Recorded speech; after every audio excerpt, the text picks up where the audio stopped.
Bom, primeiro queria agradecer a presença de todos vocês aqui num sábado de manhã. Temos aqui um painel super especial, que dispensa apresentações. Então, temos ali Agnaldo, que se junta a nós aqui pela tela. É convidado, mas está super bem. A Sila Martins, aqui. A Berna em pessoa e a Vivian Gunman. Muito obrigada a vocês aqui por participarem aqui nesse sábado de manhã. E acho que a gente já pode começar, né? Temos aqui um quórum maravilhoso e vamos lá. Obrigada mais uma vez pela presença. Obrigada, Rosa. Bom dia. Quanta emoção envolvida em mediar essa mesa aqui, na Galeria Nara Rosler. Estamos unidos aqui por diversas camadas, mas a principal é a da urgência, do agora.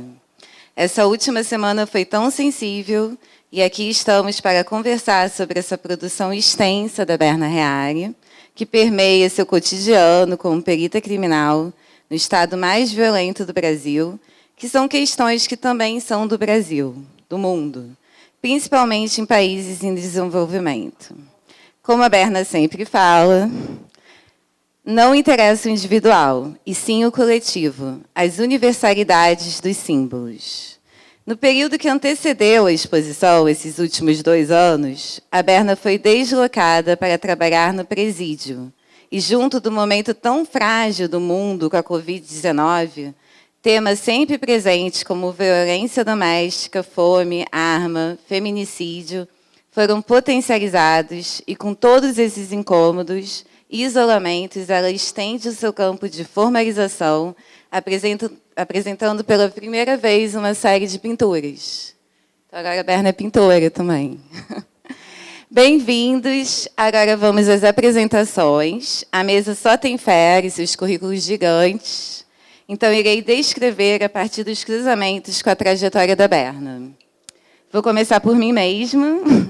Eu sou a Vivian Gandelsman. Eu trabalho como pesquisadora independente, sou cofundadora de plataformas experimentais, o Artload, o Time to Rethink, o Dado.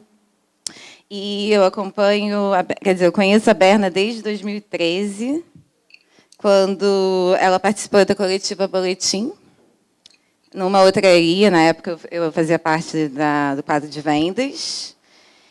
E em 2015 eu trabalhei também como relações públicas dela durante o preview da Bienal de Veneza e tenho acompanhado a produção das pinturas desde 2016, mas mais intensamente nos últimos 2 anos, que culminaram na série apresentada hoje aqui no final da galeria. Agora. Bom, eu serei a mediadora da nossa conversa. A razão de estarmos aqui, Berna Reale, que é paraense, artista, perita criminal desde 2010, que já expôs em instituições notórias como a Bienal de Veneza, o Panorama, o MAR, a Fundação Gulbenkian, Trienal da China, e hoje estamos na sua terceira individual na Galeria Nara Rosler. Ela fez 2 aqui em São Paulo e uma em Nova York. A de Nova York também teve a curadoria da Cláudia Kahneman, que fez a curadoria agora. E, bom, vamos lá. E a Berna sempre trabalhou com fotografia, performance, extração e hoje pintura. Obrigada por tanto, Berna, por essa generosidade que transborda na sua poderosa existência e essa força na natureza que você é. Agora eu vou apresentar o Silas. Serei breve, gente, desculpe a extensão. O Silas, ele é jornalista e mestre em arquitetura pela FAO, USP, tem uma trajetória de vida na Folha de São Paulo, ele está lá desde 2007, e hoje é o editor-chefe da Ilustrada e correspondente das publicações da Frieze e da Art Newspapers. O Silas escreve sobre a Berna, eu acho que desde 2013, quando ele citou ela numa matéria sobre performance, e de lá para cá foram várias matérias, ele cobriu marcos na carreira da Berna, Panorama, Bienal de Veneza, CCBB. Bem-vindo, Silas, feliz que você está aqui. E o Aguinaldo, no nosso telão aqui, o magnífico da Berna, que é professor doutor da FAO, da USP, crítico de arte e curador, e já atuou em diversas instituições, como a Bienal de São Paulo, Tomiotaki, Oscar Niemeyer, e recebeu prêmios. E, bom, hoje ele acompanha, já trabalhou diversas vezes com a Berna. Ele trabalhou entre 2011 e 2014 na Mostra Rumos, do Itaú Cultural, que ela foi contemplada, e no CCBB, na exposição Vão, e ele também foi o primeiro curador da exposição da primeira exposição da Berna na Nara, que se chamava Gula. Bom, é uma honra estar aqui com você também, Aguinaldo. E a gente vai adotar o modelo da mesa, a gente tem 1 hora de mesa, e vai ser uma rodada de perguntas individuais e uma pergunta coletiva. Depois vamos abrir para perguntas. Então, a gente vai começar pela Berna, claro. Bom, Berna, seu trabalho está ligado ao cotidiano, trajetórias de vivências das violências e da brutalidade universal, e como isso se transpõe para o campo estético de uma discussão maior. Como foi esse período de preparação para a exposição, tanto no presídio, como pela pandemia, que torna isso muito mais urgente? Conta mais um pouco aqui para a gente o processo das escolhas das obras, desde a instalação até o vídeo. Dessa vez não teve performance de rua, né? E chegando nas pinturas. E, bom, dessa privação do enclausuramento que teve, né? Gente, bom dia. Alô? Está funcionando agora? Tá. Bom dia, gente. Primeiro, eu queria agradecer à Vivian, ao Silas e ao Magnífico por estarem aqui, por aceitarem o meu convite. Queria agradecer também ao pessoal da galeria, que fez uma exposição maravilhosa. Estou muito orgulhosa de toda a equipe, de fazer parte dessa galeria. E queria agradecer vocês, que tem gente aqui que veio de muito longe. Eu realmente fico muito honrada. Meu amigo Paulo veio do Rio Grande do Sul, pegou um avião, veio só para ver a exposição, mas para ouvir a gente vai voltar logo depois.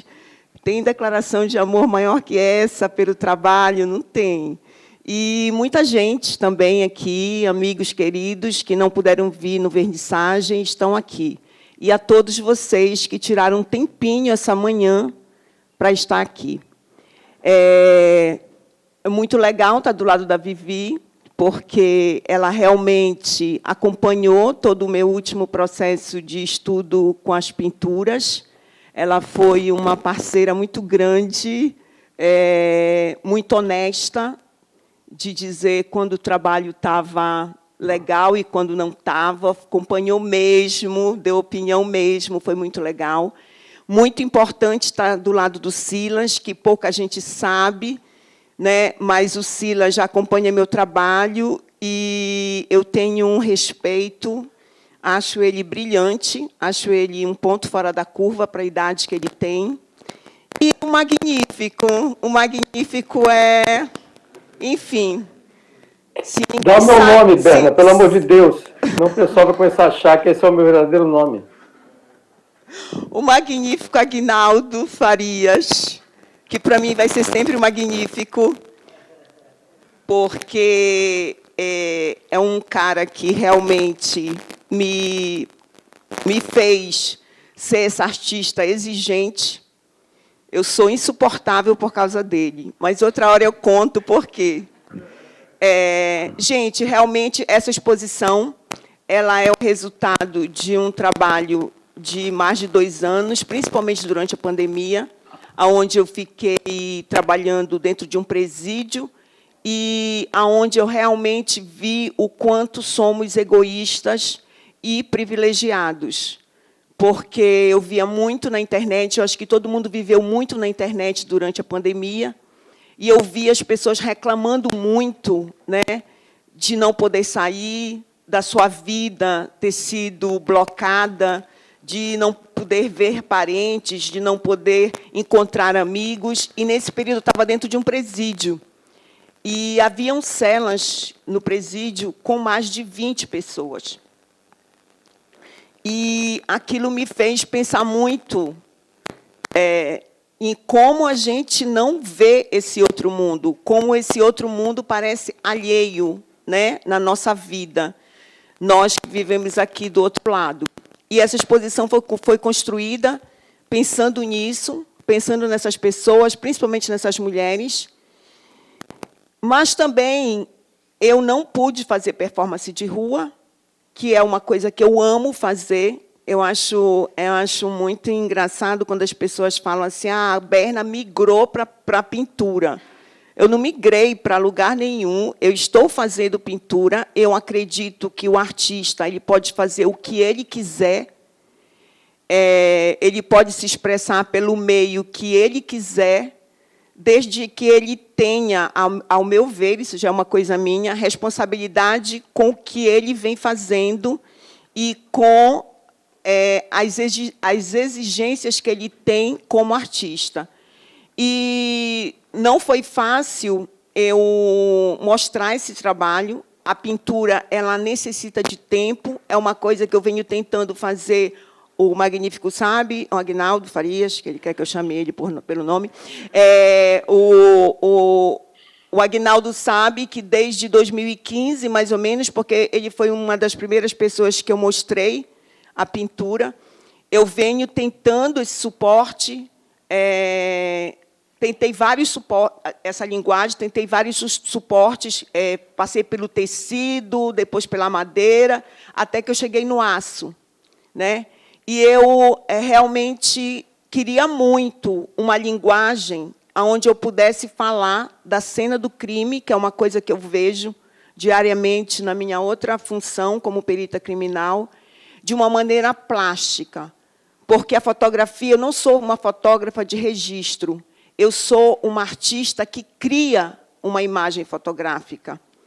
E eu não sentia que a fotografia ela podia abarcar a questão da cena do crime, né? Apesar de eu falar da violência na minha fotografia, mas eu falo de uma maneira muito através da semiótica, por meio da semiótica. E a pintura ela deixou eu falar mais dessa cena, mais dessa vida real da cena do crime, sem que eu não tivesse um abandono pela estética, que é uma coisa que eu prezo muito como artista. Enfim, é isso. Tá funcionando? Tá.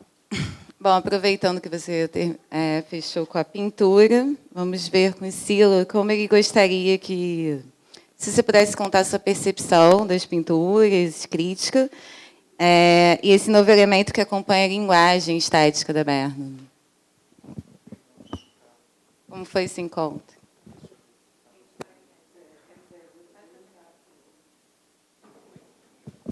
Oi. Bom, obrigado pelo convite primeiro, obrigado por me chamarem para participar aqui, obrigado, Berna, também, que é um prazer estar, né, se vendo, que ela mora em Belém, a gente não se vê muito, né? E, enfim, acho que dá para falar um pouquinho de como lá atrás, né? Eu acho que o primeiro impacto do seu trabalho, todo mundo acho que deve se lembrar das performances, né? Que eu acho que o que ela fazia vai voltar a fazer, né? Mas acho que a imagem da performance no mercado com os urubus, né? E depois alguns trabalhos muito fantásticos, né? Eu falo fantástico porque de fato são imagens que assombram, né? O cavalo vermelho ou aquele barco cheio de ratos, enfim. Não sei se eu estou falando aqui para um público que já tem alguma lembrança desses trabalhos dela, mas então esse primeiro impacto da performance ficou muito comigo lá no início, porque de fato a gente já falou muito sobre essa questão de quanto se controla naquela ação, o quanto é espontâneo, o quanto é improviso, mas ao mesmo tempo são cenas, como você mesma diz, né? São cenas construídas que ela pensava naquilo, executava a ação. Depois a gente viu e passou a ver isso também nos vídeos e nas fotografias, que são encenações, digamos assim, né? E sempre trabalhando esse universo, né? O universo da violência, do crime, e também atravessando também essas questões da violência contra a mulher, que está muito presente no trabalho. E para mim foi uma surpresa muito agradável ver as pinturas, porque dessa trajetória toda, você fica pensando até qual seria o próximo passo, como fazer, né, como adentrar um outro campo de trabalho que você consiga manter a potência do trabalho, que ele é muito forte, e, ao mesmo tempo, explorar outros caminhos, né? Porque eu acho que a pintura abre um outro campo de experimentação para ela que é interessante, né? Ao mesmo tempo, deve ser um desafio, porque o que eu sinto ali, por exemplo, você vê as fotografias que a gente está acostumado a ver, nas pinturas você vê um exercício muito maior de construção literal, né, da imagem. Eu fiquei muito impactado pela matéria das pinturas, como, né, elas têm várias e várias camadas. Você percebe que tem, apesar, né, e é muito interessante a escolha do suporte, do aço, né, que é uma coisa tão fina, tão delicada, e ao mesmo tempo que remete a certa, né, se a gente pensar no material aço, que é uma coisa até estéril, a pintura que está por cima é justamente o oposto, né? É uma coisa de muita carne, muita matéria, e eu achei que você conseguiu ali abrir para um outro campo que tem uma questão do processo que está mais evidente, mais visível, né? Você vê a construção, as camadas de como você fez aquilo, e ao mesmo tempo mantém essa saturação, né? Essa coisa vibrante, né? E ao mesmo tempo tem essa contradição dentro do trabalho, porque ele é muito potente visualmente, tem essa quase agressividade do olhar, o assunto é bastante carregado, né? Não são, embora se você, né, dá uma voltinha nessa sala e dá meia volta e sair, você talvez sinta que ela é alegre, mas não tem nada de alegre nos assuntos que estão tratados ali, mas esse também faz parte, né, acho que do que é intrigante no trabalho da Berna, né? Que eu acho que é essa coisa de estar sempre jogando com esse duplo sentido, de seduzir pela cor, né, até às vezes pelo inusitado, né? Assim, sempre eu lembro das luvas de boxe de pelúcia, por exemplo, né? Que é um trabalho anterior. São sempre elementos que nos levam para um lado que é o choque, a violência, a agressão, e por outro tem essas camadas de cor muito poderosas, né? E ali nas pinturas você vê essa coisa também de isolar o sujeito, isolar uma figura. Os fundos são esses espaços neutros de cor absolutamente saturada, mas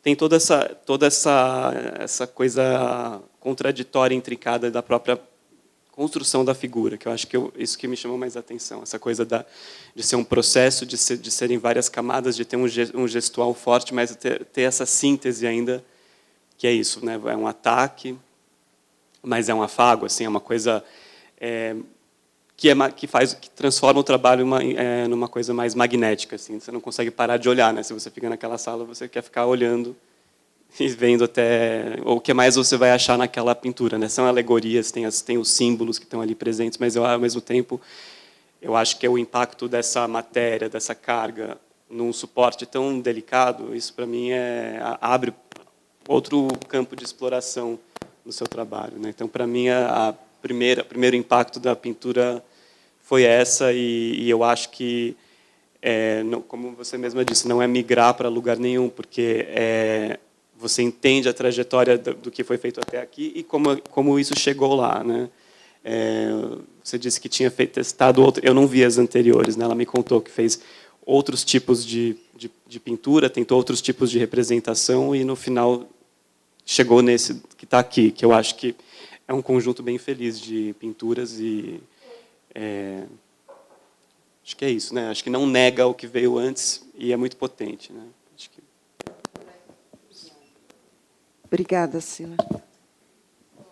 E aí, pensando nessa linguagem, linguagem pop, quê? Sim, vou chamar agora o Aguinaldo. Aí, se o professor Aguinaldo puder contextualizar na história da arte, né? Pensando no pop art ou outros movimentos.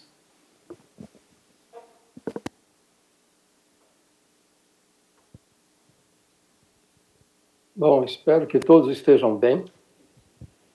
É um enorme prazer. Eu não estou lá muito bem, mas eu aceitei o convite, porque eu não posso recusar um convite da Berna, sob nenhuma hipótese e circunstância.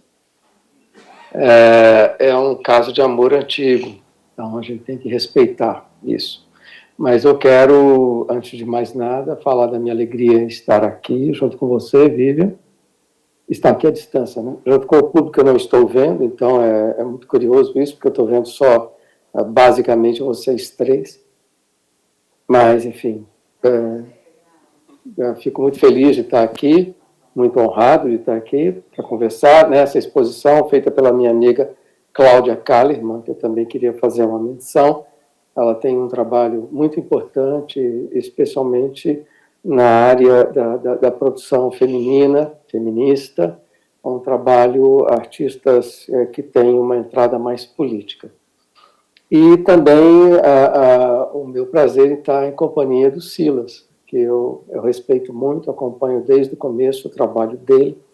Agora, curiosamente, nunca tive a oportunidade de ter um encontro, ainda que seja esse encontro mediado pela tela, pelo monitor aqui, não seja direto, né?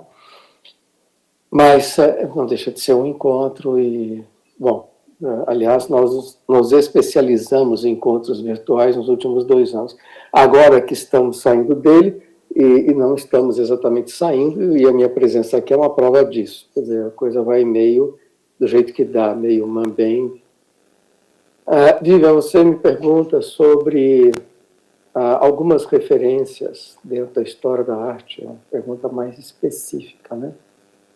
É claro, eu vejo muito, porque todo trabalho de qualquer artista, de algum modo, tem uma alusão, ou traz muitas alusões, muitas referências, isso é perfeitamente, quer dizer, não, é incontornável, não dá para ser de outro modo, né? Porque a maneira como nós olhamos, a maneira como nós aprendemos o mundo, já é uma maneira que passa, está atravessada pelos nossos códigos, pelos nossos símbolos, por aquilo que nós acreditamos, pelas nossas ideologias e pelo modo como nós construímos. No caso da Berna, construímos imagens de todo tipo.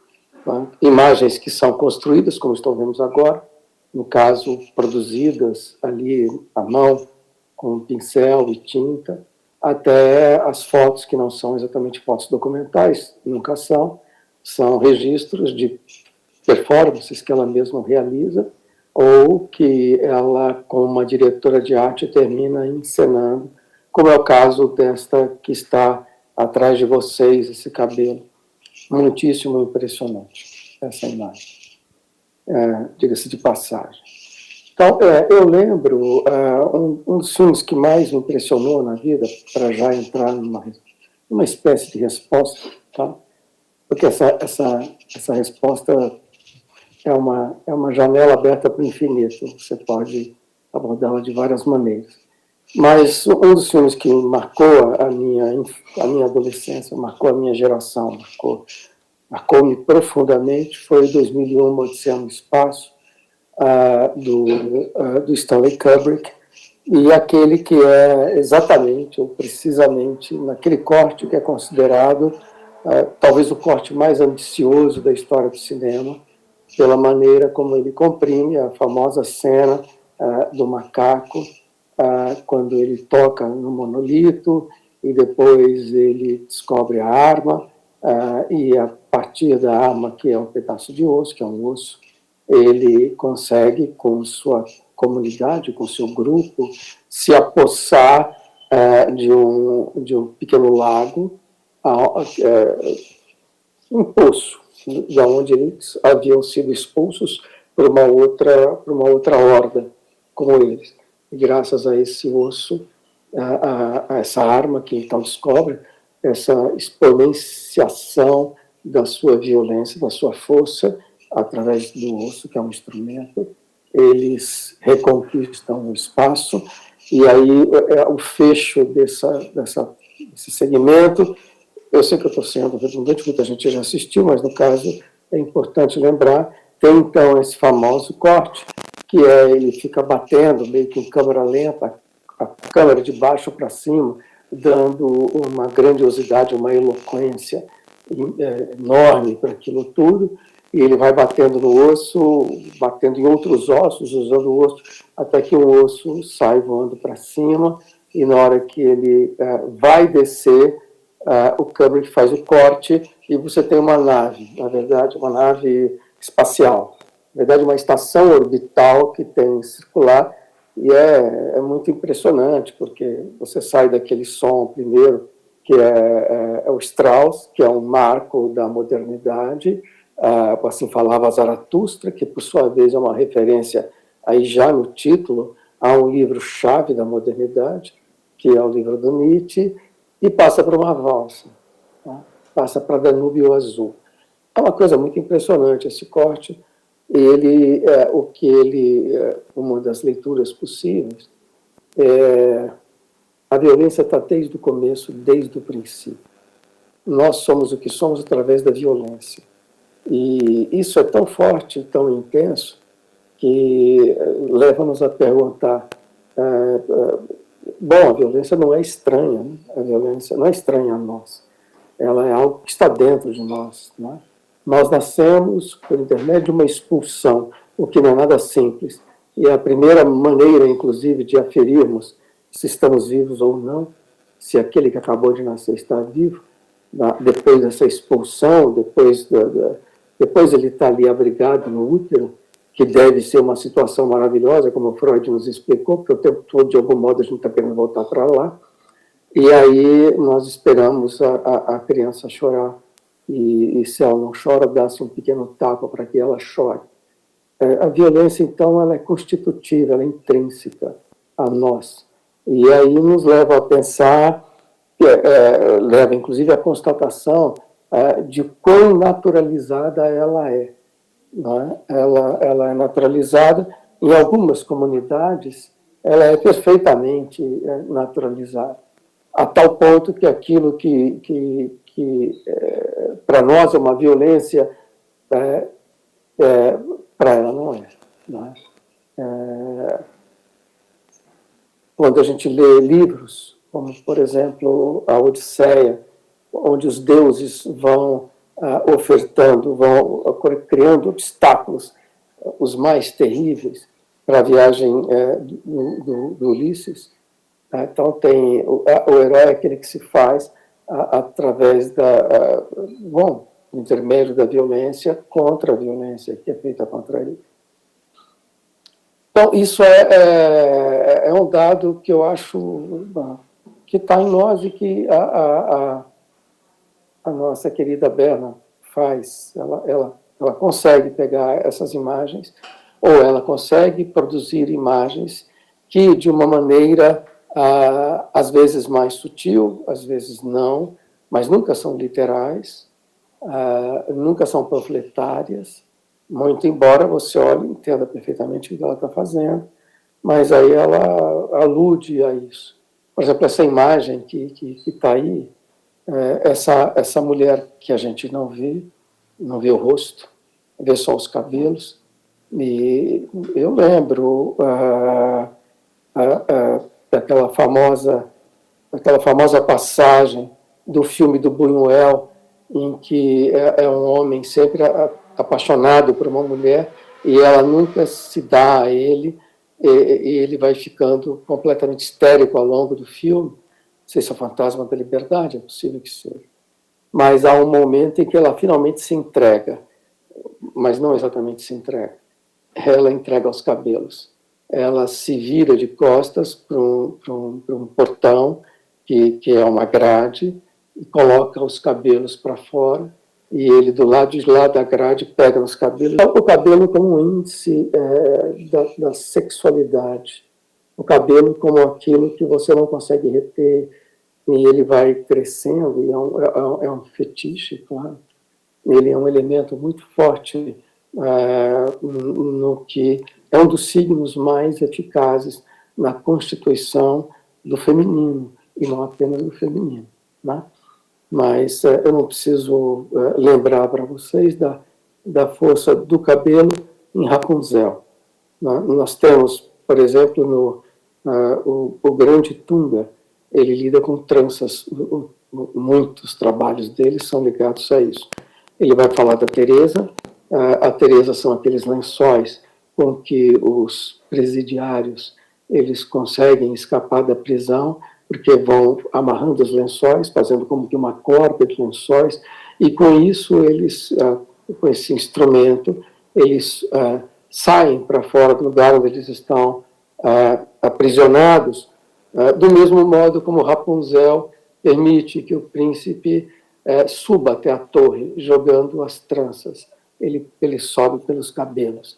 E aí esse elemento nosso, essa parte nossa, que é uma expansão contínua, que é como se fosse um fluxo, como se fosse um jorro, como se fosse uma cascata, ele aqui no caso está aprisionado, né? Então não são as mãos, são os cabelos, como se fossem duas Marias Chiquinhas, que é esse modo muito trivial e já desde criança é um modo como você penteia, é muito prático e ao mesmo tempo está em todos nós. Então nós reconhecemos de imediato essa inversão que ela faz, né?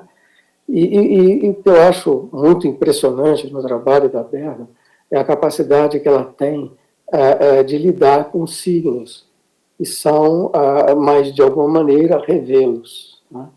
Como a figura do cavalo vermelho, que já foi citado, o Palomo, citado pelo Silas, né?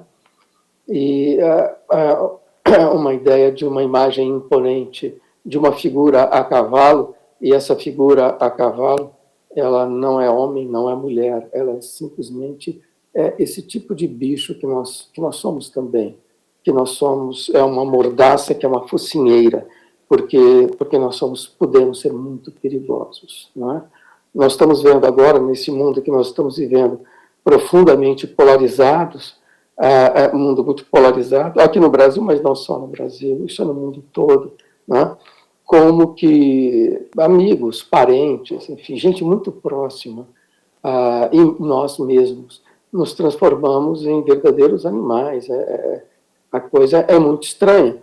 Na verdade, não é estranho. Vem aflorando aquilo que, de alguma maneira, estava mais ou menos adormecido, mais ou menos travado. E eu fico muito impressionado com a Berna, com a compaixão, seria.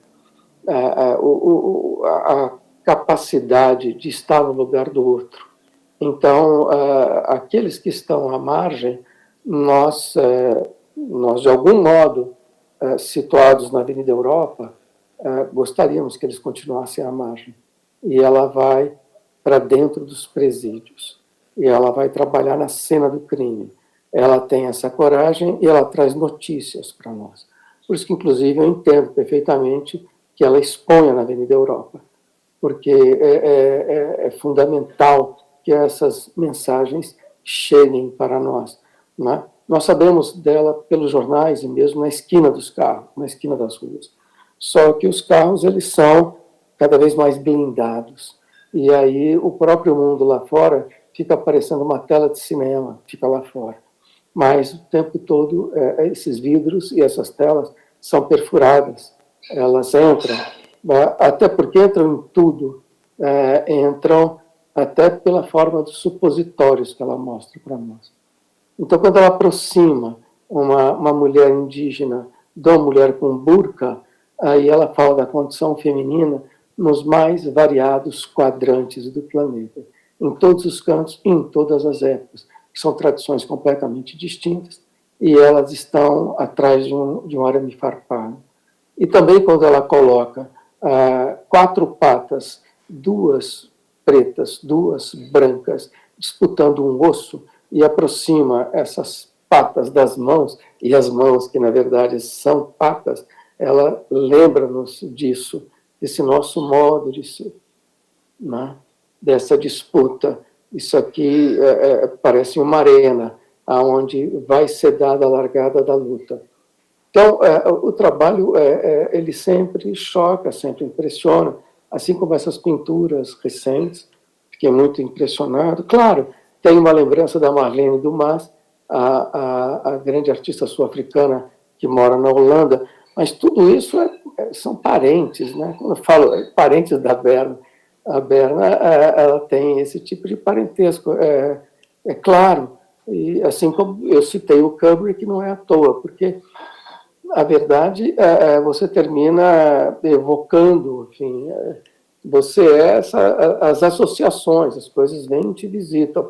E eu percebo nessas visitações, assim como eu também percebo esse gosto por balas, esse gosto por esse revólver, essas coisas. É o nosso universo. Nós brincamos desde cedo com armas, né? Nós somos completamente, o tempo todo, visitados por imagens da violência, e elas são transformadas em coisas deliciosas, mais e mais palatáveis. Ou seja, nós somos muito esquisitos, a verdade é essa. E o trabalho da Berna é bastante esquisito, porque ela simplesmente vira o espelho diante de nós, para a nossa direção. Eu falei demais, mas a pergunta que você fez também não ajuda. Não dá para falar de menos, eu peço desculpas. Gente, eu só queria complementar aí o magnífico, com toda a sua elegância, Aguinaldo Farias, com toda a sua elegância, citou uma pessoa muito importante, que eu não posso deixar de falar nessa exposição, que é a Cláudia Kalimann, que é uma curadora que realmente tem um trabalho muito voltado para a questão da violência, para a questão da mulher, e que, sem ela, eu acho que essa exposição ela não teria essa delicadeza de falar de um assunto tão forte. Então, infelizmente, a Cláudia, que é curadora dessa exposição, Cláudia Kalimann, não pôde estar aqui, mas eu queria dizer para ela, não sei se ela vai ver esse vídeo depois, que ela está em cada pedacinho, em cada trabalho que ela acompanhou aqui e que ela me ajudou a construir, e eu queria aproveitar e agradecer muito, muito a ela. Bom, eu vou fazer agora uma pergunta coletiva. O Aguinaldo já iniciou a pergunta, falou, já abordou bastante, que, como a Berna lida com urgências e apagamentos, a marginalização constante e a desumanização que a sociedade sempre se esquiva, mas essa semana foi especialmente inevitável se omitir a violência e os direitos da mulher. Eu queria que vocês falassem sobre como a arte da Berna constantemente nos coloca de cara com esses lugares da violência. E como o trabalho dela levanta outras questões que são muito distantes de quem está em contato direto com a arte, quem está aqui na Avenida Europa, e para um pensamento crítico mais amplo, multidisciplinar, sociológico, filosófico, e as resoluções formais e estéticas. Quem quer começar? Acho que... não sei. Todos que vêm parar na minha mão não funcionam. Estou acumulando aqui.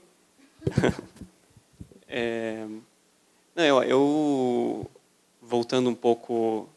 também só queria cumprimentar o Aguinaldo, que me lembrou, ele foi meu professor na FAO, e me lembrou muito as suas aulas, a sua fala, porque ele tem esse jeito de ir falando, e falando, e falando, mas parece até decorado o discurso, assim, né? Porque vai tudo encadeando, é muito bonito. Enfim, tem gente que tem esse talento, e tem gente que não é o meu caso, eu falo um pouco mais assim, aleatoriamente, dizendo, mas tem essa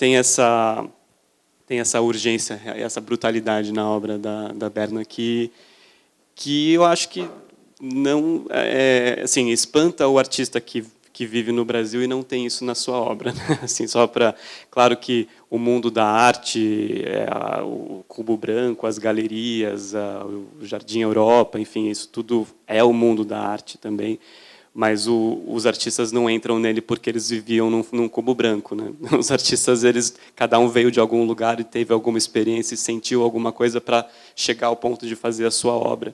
E eu acho que o caso da Berna sempre teve esse assombro, essa violência, essa força.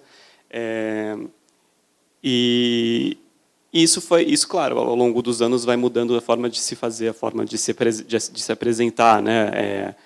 Essas observações que o Agnaldo fez sobre a construção, né? Por exemplo, dessas imagens dos cabelos, das algemas,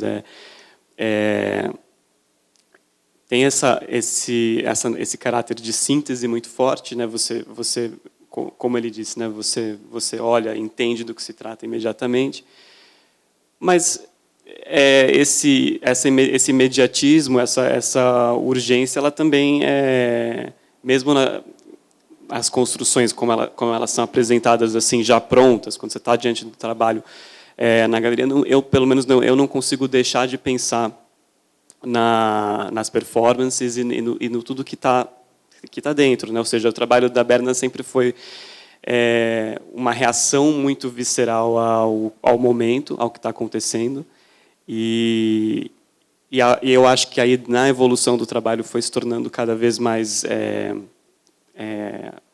alegórico, teatral, né? Assim, eu acho que existia lá atrás uma precariedade na forma de se fazer, porque eu acho que obviamente você começou sem ter um orçamento de uma grande galeria, mas aquilo é muito real e muito forte, não deixa de ser. Aí você vai acrescentando esses outros elementos que eu acho que aquele filme, agora se não me engano foi do CCBB, o filme do Lixão.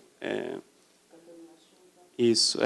Esse, para mim, foi o primeiro um turning point, assim, um momento em que você sentiu que talvez ali vamos chamar de mega produção, né, uma coisa mais produzida, mas que está lidando exatamente com o que está no noticiário, né? Então, assim, é uma tradução Technicolor, fosforescente do noticiário, que eu acho que é o que a gente vê no trabalho. Então, e não é um comentário banal, né? Também tem isso, porque não existe, não é por mais que a gente veja, né? E essa das tornozeleiras é muito legal, porque a gente está aqui de frente para ela também, né? Por mais que são coisas que a gente está ouvindo falar no noticiário todos os dias, tem uma profundidade ali que é essa tradução do real, que eu acho que ela faz muito bem. E a urgência, eu acho que é um sentimento que a gente está vivendo curiosamente, desde 2013, que eu acho que quando 2013, o que o país atravessou em 2013, foi justo o ano também que a Berna meio que surgiu assim no circuito, né? Que pelo menos a minha primeira lembrança de ter escrito sobre ela. Então, a gente está nesse período de quase 10 anos em que o mundo está acabando todos os dias. Então, e não tem como um artista vivendo essa realidade não reagir a isso, né? Então eu acho que por mais construído, por mais teatral que possa ser o trabalho, tem um dado de realidade muito nervoso, né? Muito urgente. E acho que as cores falam muito disso, né? Essa ideia de pensar um elemento e levar para esse mundo de cores berrantes e saturadas, mas isolar esse elemento ali, ao mesmo tempo mantendo essa raiz evidente, né? Você está vendo? A gente falou a Vivi lembrou o que aconteceu essa semana com todos esses casos, né, de violência contra a mulher, a questão do aborto, que não é mais um direito constitucional nos Estados Unidos, que é uma coisa que ninguém imaginava que fosse acontecer, né? Assim, parece que a gente está voltando no tempo, cada vez a gente está voltando mais. E você vê no trabalho a raiz dessa realidade, por mais fantástica e mais violenta que ela se manifeste nas construções, nas alegorias, nada parece casual, né? Nada parece e nem banal, né? Esse é o ponto, né? Porque você pode fazer uma obra que ela é panfletária no sentido de um cartaz, no sentido de um manifesto, ou você pode também reagir a essa realidade com um poder de síntese que ele é ao mesmo tempo plástico, né? Que isso é muito forte no seu trabalho. Nada vai ser, digamos assim, suave ou neutro, né? Sempre gritante, né? E faz parte, né? Acho que isso está ligado ao que ela está vendo e àquilo ao qual ela está reagindo, né? Porque não dá para, né, não dá para ser minimalista. Embora eu ame a arte minimalista, eu adoro os minimalistas, mas acho que o Brasil de hoje não está fácil para um minimalista, né? Então, mas é isso. Não sei se... Não, eu acho que ele tocou num ponto, realmente, num trabalho que para mim é muito, assim, foi muito marcante, que foi Cantando na Chuva. Eu acho que o Silas tocou num ponto. Essa semana, inclusive, eu fui perguntada por uma jornalista se eu tivesse que falar de um trabalho em todo o tempo que eu já faço arte, qual trabalho eu escolheria. Nunca ninguém tinha me perguntado isso. E eu falei Cantando na Chuva. Incrível. E a gente nem comentou sobre isso. Incrível porque, realmente, Cantando na Chuva, para mim, a minha filha que está aqui, que é minha primeira crítica, cadê Carlinha, que está aí no meio? Ela sempre fala, quando eu fiz Cantando na Chuva, ela virou e falou assim, mãe, tu está muito ferrada, porque agora tu vai te rebolar para fazer algo melhor que isso. Então, eu acho que foi também a primeira vez que eu tive contato com a tecnologia, assim, eu descobri a grua, e eu fiquei alucinada pela possibilidade de filmar as coisas de cima. Acho que, se o Palomo tivesse tido uma grua, seria melhor.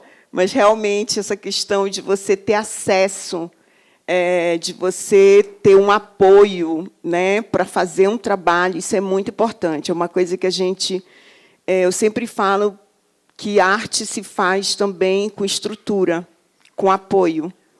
E realmente é um trabalho que onde eu fiquei mais exigente, assim, vamos dizer.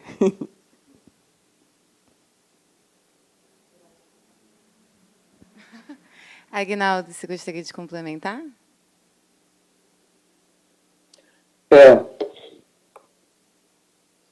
Gostaria, sim, de fazer alguns comentários. O que me impressionou logo de cara, eu, assim como o Silas, o primeiro trabalho que eu me lembro da Berna foi justamente aquela em que ela está deitada numa maca e com um bocado de carne sobre o corpo e uns urubus vindo bicá-la. Não é? E isso não é algo... e aí vem toda essa série de... Ela faz retratos, ela faz filmes, né? como Cantando na Chuva, por exemplo, que é algo que me impressiona nos artistas da performance. E ela faz isso com muita propriedade. O que me impressiona?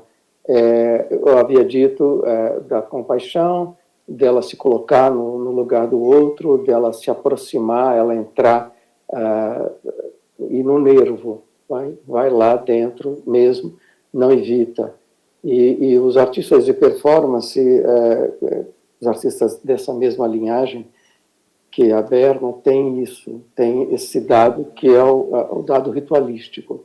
Quer dizer, o ritual, ela passa, de fato, pela vivência, passa pela experiência. Quer dizer, não é um olhar isento, distanciado.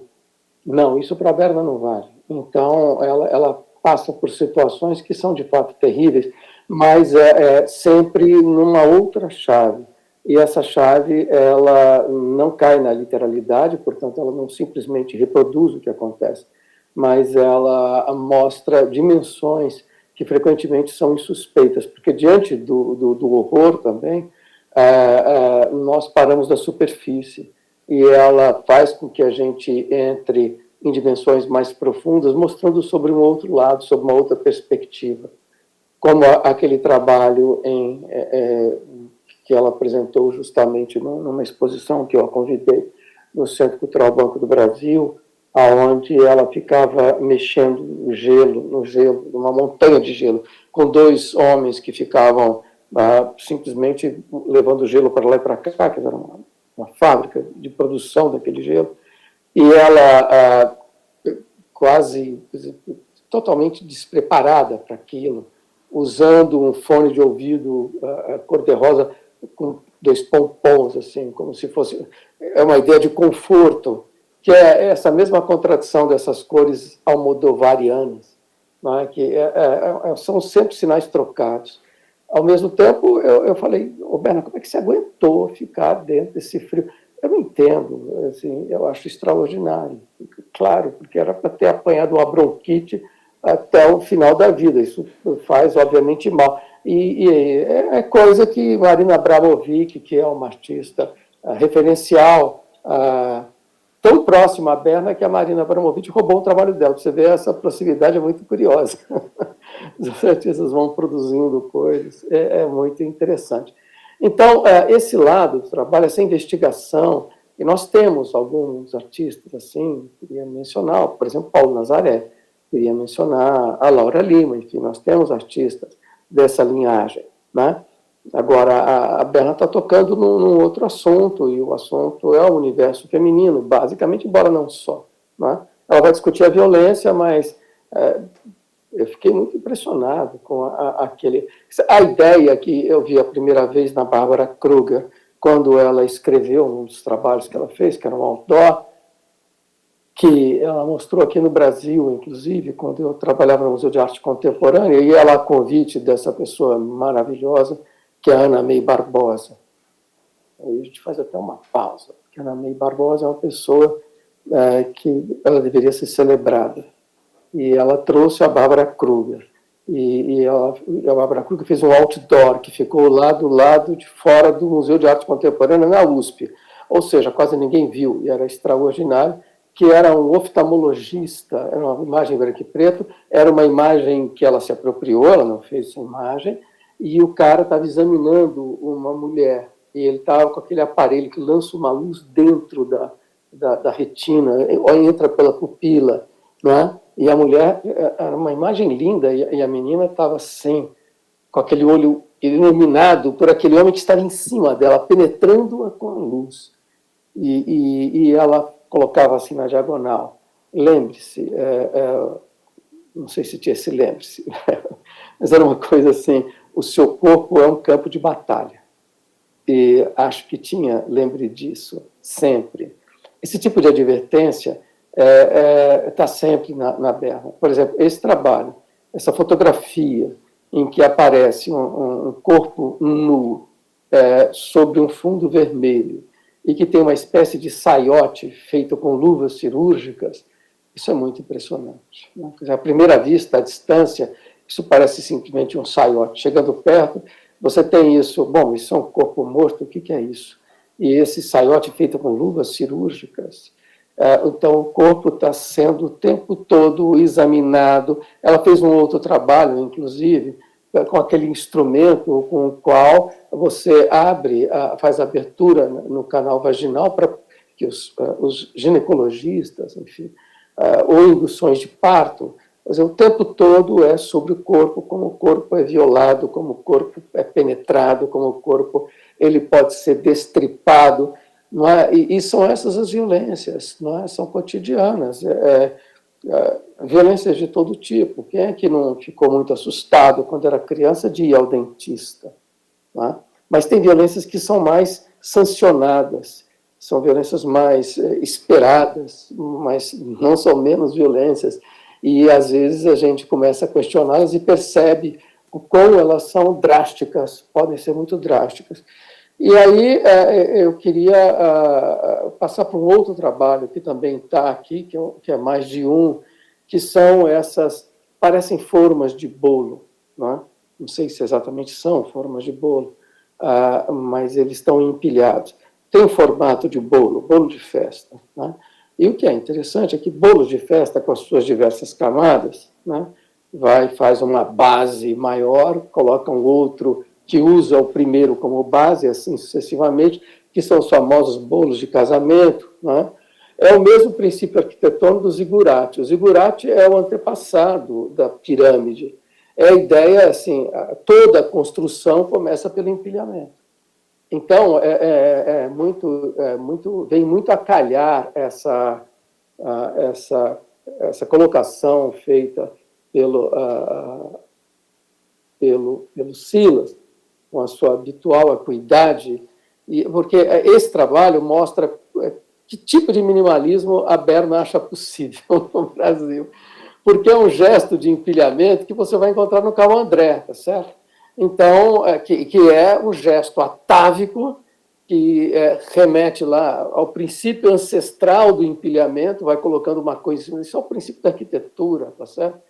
E ela vai fazendo, então, essas formas luzidias, brilhantes, de inox, e as paredes delas são armas. São facas, são navalhas, são revólveres, enfim.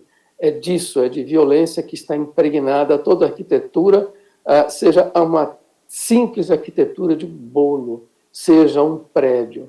Tudo isso está na gênese, tudo isso está dentro da massa, da argamassa, assim como os tijolos, assim como o concreto, assim como os vergalhões, enfim.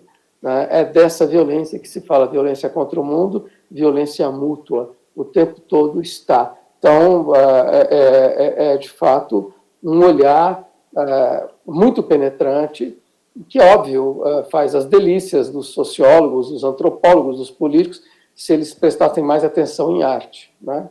O que não fazem. Deveriam prestar mais atenção em arte e perceber que esse tipo de comentário que a Berna faz, essa pluralidade de comentários, esse modo de observar o mundo, que vem sobre ângulos muito distintos, são lições, e lições que não são literais, lições que batem no inconsciente, e que a gente processa mal e mal, até que um dia, que a gente sai de uma exposição dessa, eu tenho certeza que muita gente sentiu isso, e se perguntou, o que está acontecendo? O que é isso que ela está falando? E para acordar 2, 3 dias depois, no meio da noite, lembrando disso. Acho que esses são os bons trabalhos, aqueles que resistem e que terminam nos perseguindo, ou nós perseguindo a eles, porque eles estão em nós e nós estamos neles.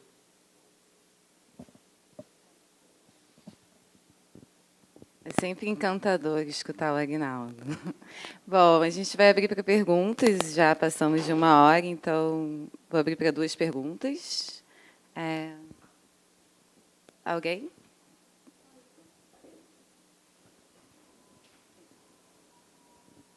Oi, bom dia a todos. Obrigada por esse maravilhoso debate, essa oportunidade de ouvir vocês. Eu tenho uma pergunta bem simples sobre o processo do trabalho dessas fotografias. Assim, eu queria saber de onde veio a vontade de trabalhar com essas presidiárias, com essas mulheres, e como foram feitas certas escolhas estéticas. Assim, principalmente, eu queria saber se são elas, se estão posando, como foi o contato com elas, que histórias que elas, imagino que elas devem ter contado, que te marcaram. E tem um elemento, isso é mais no sentido de um comentário, que me chocou desde o início. Existe esse universo pop, tudo bem, mas existe um universo infantil muito presente, que esses cabelos me remetem a personagens de Walt Disney, a gente tem a Alice, a gente tem brinquedos também, e eu achei muito interessante esse contraponto entre essa violência e esse universo infantil, porque eu acho ele muito vasto de significados, né, para pensar o quanto que essa violência está presente desde a infância, o quanto que ela nos forma, que foram coisas que o Aguinaldo comentou. E é isso. Obrigada.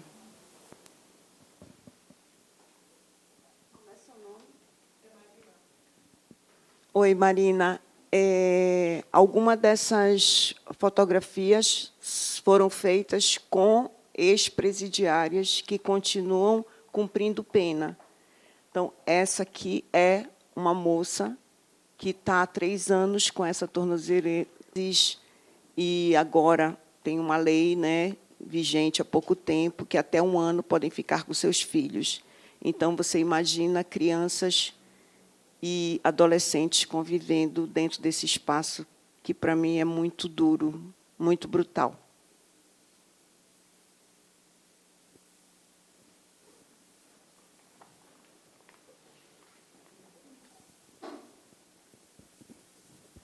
Bom dia, Bena. Bom dia a todos. Eu estou muito feliz de estar participando aqui dessa conversa, porque a primeira vez que eu vi o seu trabalho, eu me identifiquei profundamente. Acho que é um trabalho muito vigoroso e necessário, sobretudo nesse momento. A minha pergunta é se você acha possível, se você consegue hierarquizar ou graduar a potência da sua obra, no sentido de olhar para as derivações dos suportes e entender o que é mais potente. Para mim, as performances são muito mais potentes, mas, ao mesmo tempo, elas são mais restritas. As performances que você fez foram feitas, acho que a maioria delas no Pará, na periferia do Pará, e as pessoas que viram algumas dessas performances, eu lembro muito daquela, eu não lembro o nome, desculpe, a que você carrega crânios, ossos, vestida de preto, no meio da periferia. Acho que as pessoas nem entenderam o significado daquilo, ou seja, o impacto daquilo que é surreal, é brutal, fica restrito ali naquele lugar, né? Ou seja, o princípio ativo da sua performance fica muito restrito. Então, a minha primeira pergunta é se você consegue graduar, e a segunda, desculpa tomar o tempo aqui, mas se você reflete sobre como transferir essa potência daquilo que eu chamei de princípio ativo, ali da performance, para outros suportes de uma maneira mais abrangente, nesse momento em que as tecnologias imersivas podem propiciar um outro tipo de experiência a partir dessas performances. Obrigado. Começa o nome? Alexandre.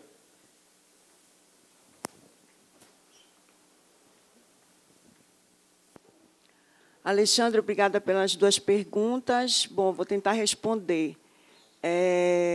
Eu não sei se eu consigo escalonar essa questão de trabalhos mais potentes, mas eu acredito que eu consigo, hoje, saber quando um trabalho está muito ruim e quando ele é possível de ser apresentado. Primeiro, porque eu sou uma artista que eu mostro o meu trabalho muito. O Magnífico já foi curador de uma exposição minha, ele sabe o quanto eu sou insuportável de ficar perguntando o que ele acha o tempo inteiro, e, às vezes, antes de responder, eu já troquei, porque eu mesmo já descobri que era muito ruim.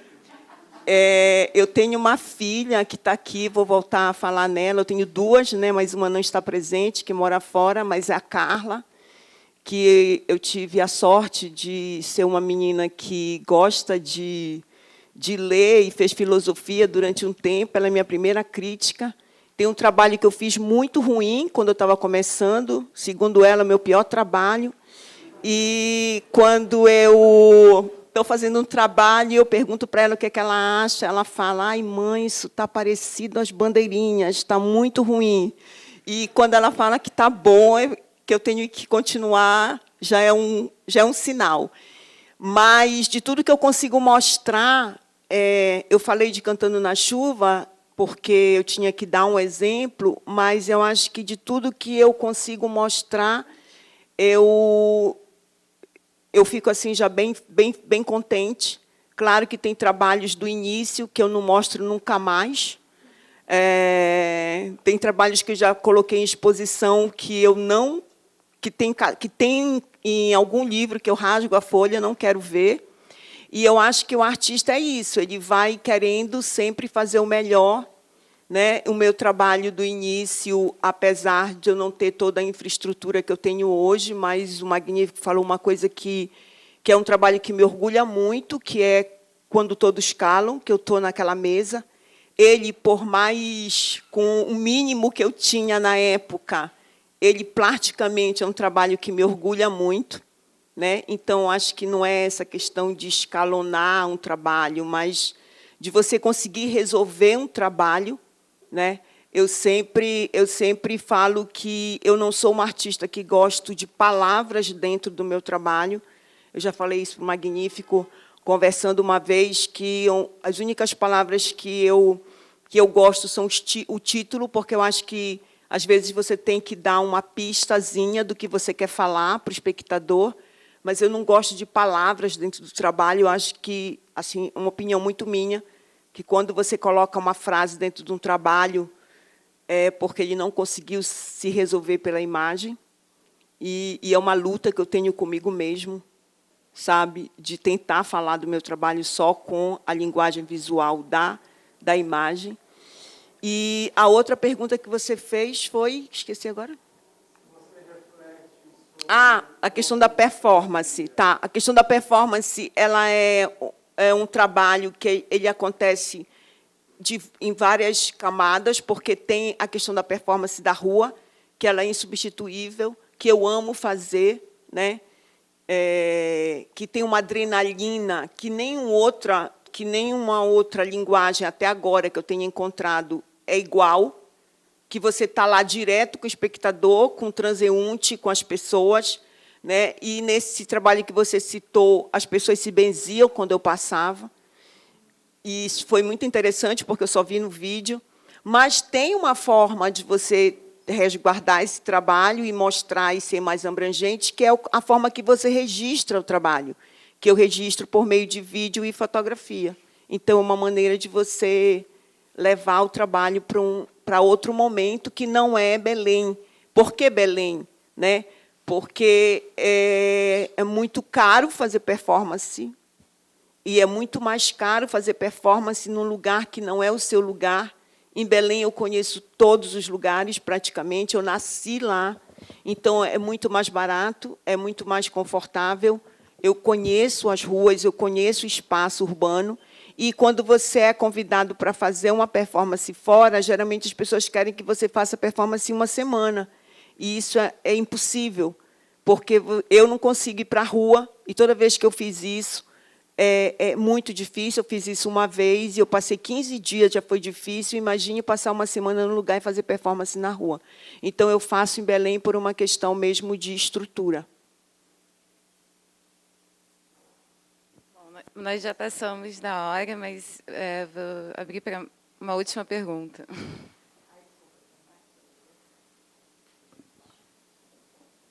Berna, você falou das pinturas, que é um meio que você já vinha trabalhando. Qual é a sua sensação agora que você botou as pinturas na rua?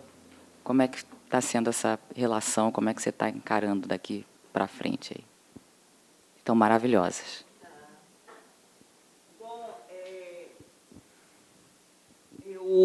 Eu estou muito feliz com as pinturas, eu estou muito feliz com a recepção que elas estão tendo. Infelizmente, o Magnífico ainda não pôde ver ao vivo e a cores. E eu acho que é um suporte que eu vou continuar, assim como a performance, assim como a fotografia. A performance é uma coisa, a fotografia, a pintura é uma coisa bem demorada, você precisa de tempo, e, para mim, foi um exercício muito grande, porque eu sou muito elétrica, eu sou ligada no 220, eu gosto de energia e tal, e a pintura ela me trouxe para esse outro lugar, o lugar da paciência, onde você aprende que cada camada precisa secar, que você precisa de tempo para avaliar. E é uma experiência nova que eu estou gostando de viver. Estou bem contente. Eu acho que eu vou continuar fazendo. Bom, super obrigada.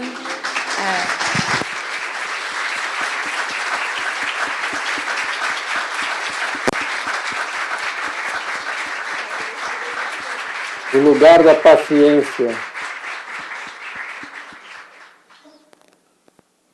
Foi muito emocionante, espero que reverbere todo esse pensamento que foi falado aqui pela Berna, pelo Silas, pelo Aguinaldo. Muito obrigada a todos.